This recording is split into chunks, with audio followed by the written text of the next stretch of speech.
Alright, still working on trying to figure out this track, and here's what I'm figuring out so far. If we come down this far end here, you can see that these two are right to the edge there, and these use S38s. Could use S33s as well, and that would push it down a little. So one of these big packs of 438s and 433s, if you buy one of them, then that's enough for basically 8 ends. And my plan is on this left hand side to butt it up exactly where I need it, and then to go along. Here you have the S bend. That means you need a cut and solder. Here you have a turnout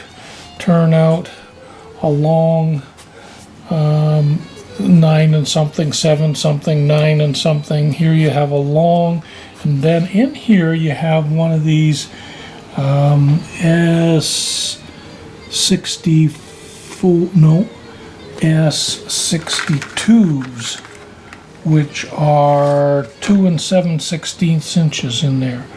Turnout there, told you about the straight there, turnout there, the modified S curve.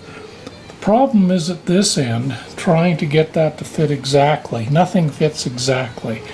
So this option, again, goes back to an S62, and if I cut out that amount on it, then I can get that to fit perfectly. Or I can go with the S124, which is this guy, and you can see if I cut out that amount, I have that amount I could cut at the other end as well. That would mean I'd have to solder. But if I use this guy, then I just use one of them for 2 ends. If I use this guy, I use one for each end. What's the price difference? Well, here you can see that the it's $11.40 for the S124, and it's $10.80 for the S62. So when you figure out the $10.80 divided by 4, it's $2.70 per end, or the $11.40 divided by 8, because each of the 4 make up 2, is $1.43 per end.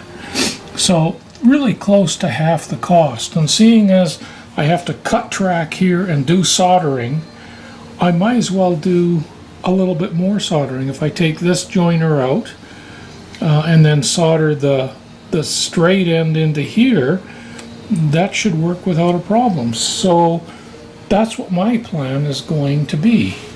And in order to do that on my track, all I need to do now is to cut this guy, put that one back and save it, because it's going in there.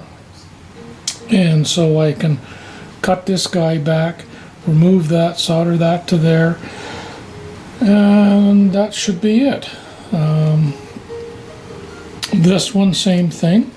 I know, I understand I'm soldering to a turnout here, and some people may not really like that, but if there's ever an issue, it's not tough to desolder or to cut through to remove something. So I think that's a better solution. And now I just have to do the right sizing and cutting and stuff. Okay, don't know how well you can see that, but right there I've made a black mark, and so my plan is to cut all the way through the track right here so I can just pull that off. And then of course that'll get reversed around so that end goes there, but I'll measure that exact distance, do one cut, and then verify the distance is correct when I match it up to there, and as long as it is, then I'll do the same thing on that side. Okay, so for my first attempt at this, I started using this saw and it caught on the track. I couldn't use it. I changed over to using my jeweler's saw, and it's nice and fine, but it takes forever to try and get a cut through there. So I'm going to finish this off, and then I'm going to show you a faster method once I've done this one and verified that length. The advantage of using the jeweler's saw is nice clean cuts. Just a tiny bit of file work will clean up the plastic, and you can't really see the rails that well, but the rails, I mean, I'll file them, but they're really good shape. And let's see how this fits now.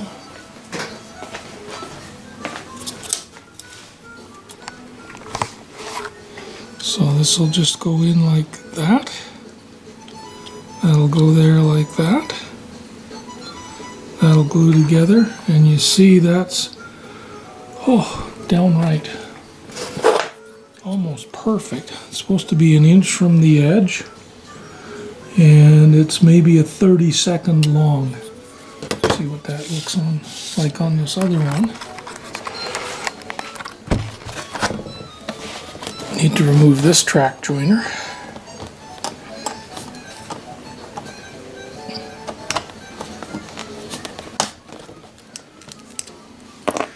Check this other end.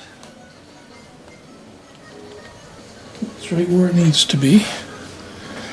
Now insert this guy.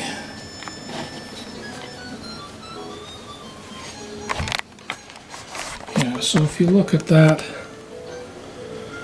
again, that could come back just a hair on that. So if we look at that, yeah, I do it 5/8, 1 5/8. So I'll make a note here, 1 5/8 inch length needed on right, and the better scale would be 41 to 42 millimeters, 43. The other thing to be mentioned, when you're cutting track, Kato Track has this neat thing. You see here where these rails move. Okay, so you need to cut this end first, because this other end, these rails do not move. The reason they don't move, I don't know if I can get in close enough on this or not. Doesn't want to focus.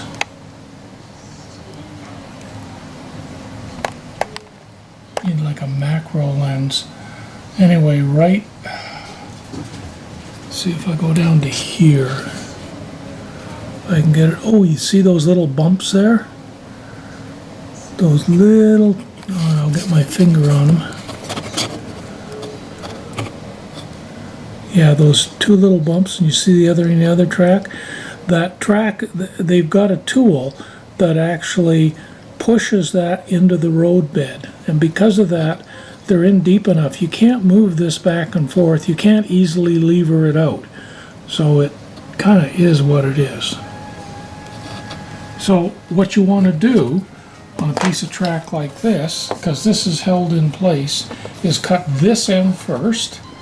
And now, because these will be exactly at the right length, then you cut this end, and then you can do whatever. Okay, here we are at the workbench. And the first thing is, on these track ends, I just want to make sure the track ends are nice and flush and don't have any jaggy bits on them. Remember, this is the one that slides in and out. I'm going to use a big flat bastard here to make sure that's squared off. Yeah, it's feeling good right off the start, so not worried about it. A little file underneath. I'm going to file the, move these back, file the plastic as well.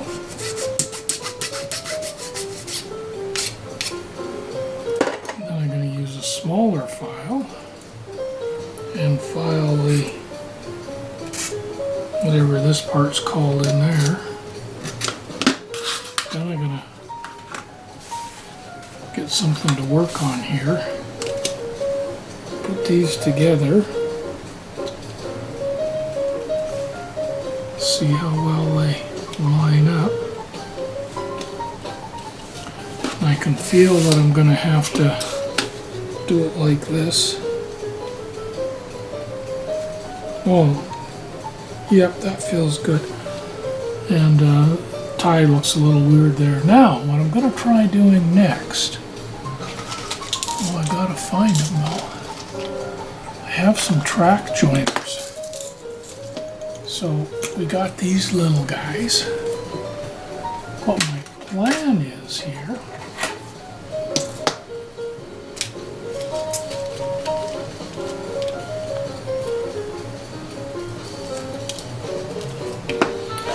is I'm going to slip them on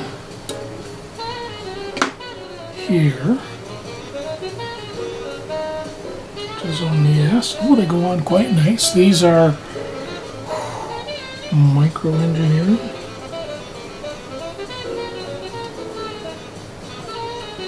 Okay, because there's very little room on here. There's just like that half tie length, but I think it's just enough.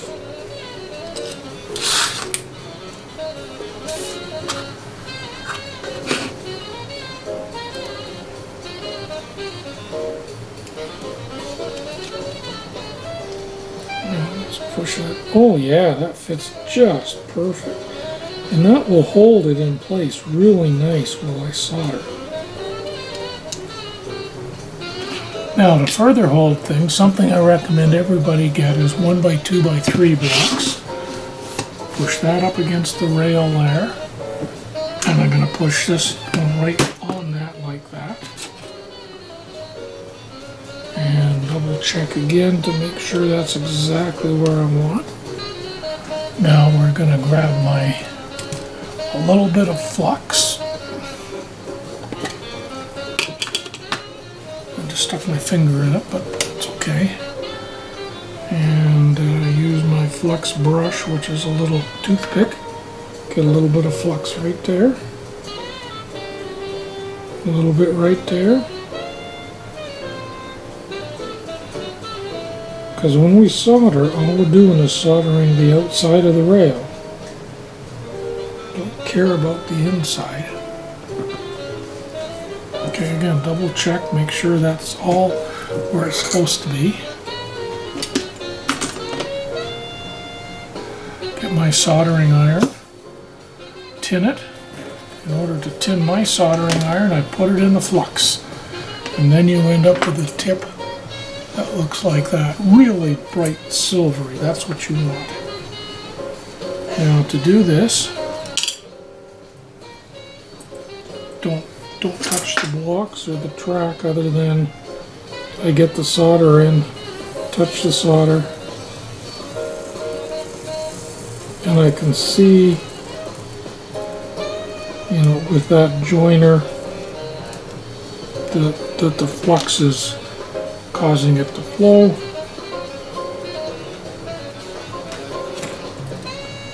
Do the same thing on this side.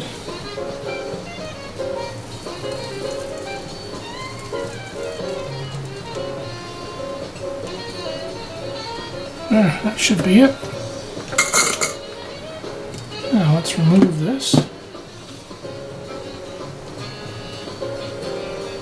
Double checking here. Everything is looking great. See if I can zoom in on this.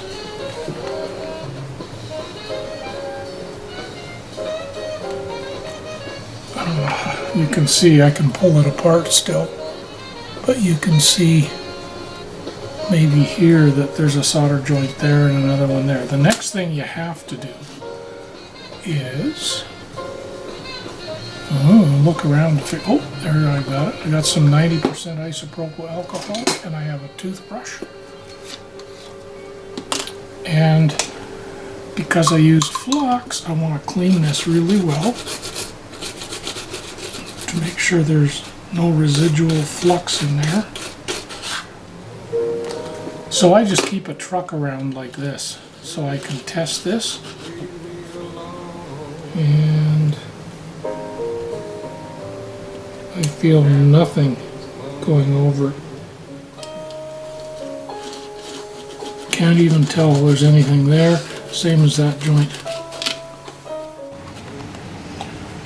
Okay, I snapped this guy in place. I'm looking here, and yeah, that's looking, yeah, just that millimeter longer than it should be, I think. Back here, that's, see, dead on there, dead on there. Just, okay, here's the $30 or $40 experiment.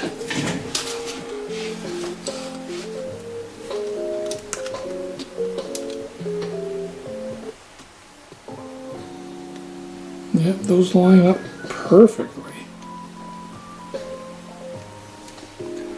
So the difference this time is I'm going to grab my flux here. I'm going to put it on the actual end of the track.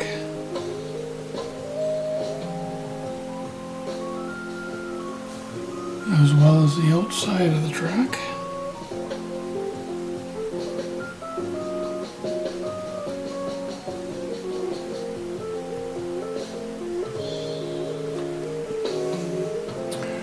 That gets held the same as before. This time this goes in here like this. And this gets held in like this. And I'm visually aligning the track. And I'm doing a little poking around to make sure everything's just perfect.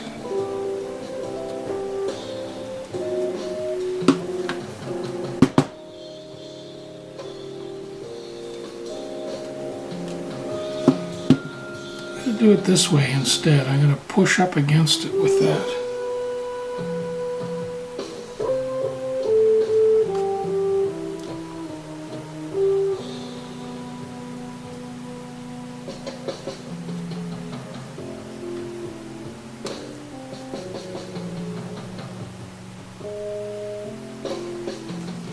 Gonna do the track closest to me first.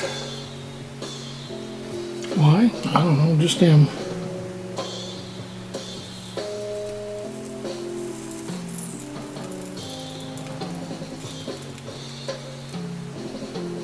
Okay.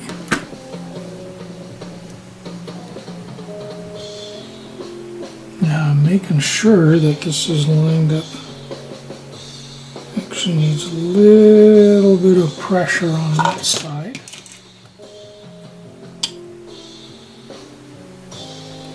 Okay, you won't be able to see this solder, sorry, but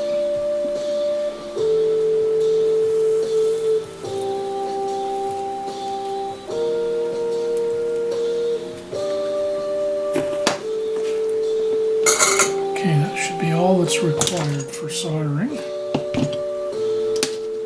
See how that's nice and firm, no problem there. All sits nice and flat the way it's supposed to. Get our cleaning stuff out.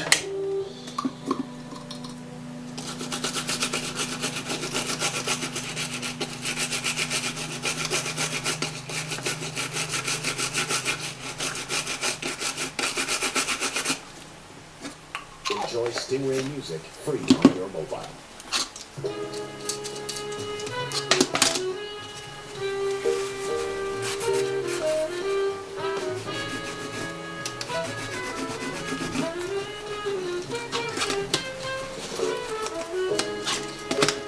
Okay, that's got that guy done.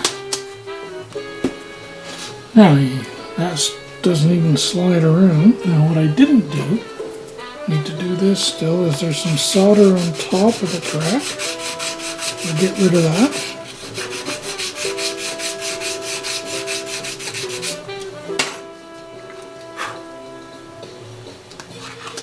Now let's make sure things run through smooth.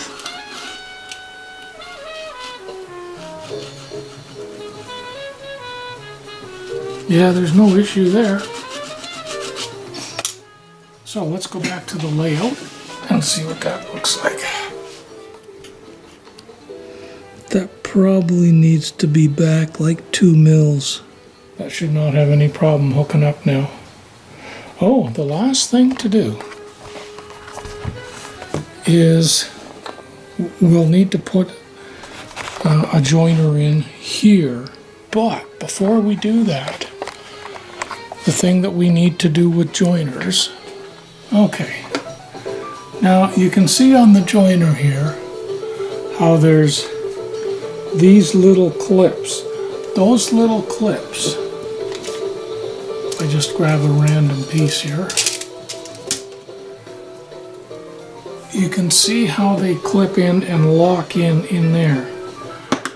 So that holds it quite firmly. The problem is we're going to be using expandable joiners on the end of the table, and when we use the expandable joiners, if we keep that, they're really tough to get apart. So what we've discovered is we're going to put one in there like that. If we cut this little piece off right here, so cut off just that little nub there, then we can get these things in much easier and out. So the one I want to cut off is this guy right here.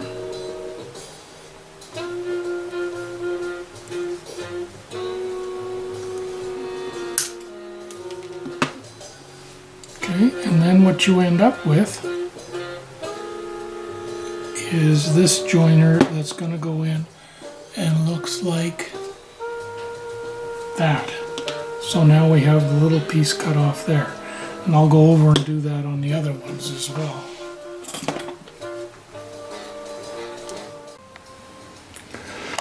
So this is what it now looks like. Can't quite get back enough to see that, I guess. I'll go back to here. There, now we can see. Okay, so that's the two lines there. Let's go look at the ends. Now we'll grab a ruler. So this is at 2.5 inches. 16th under. This one is at 16th under. This one's at 1 inch, and this one's at 1 and a tiny bit. So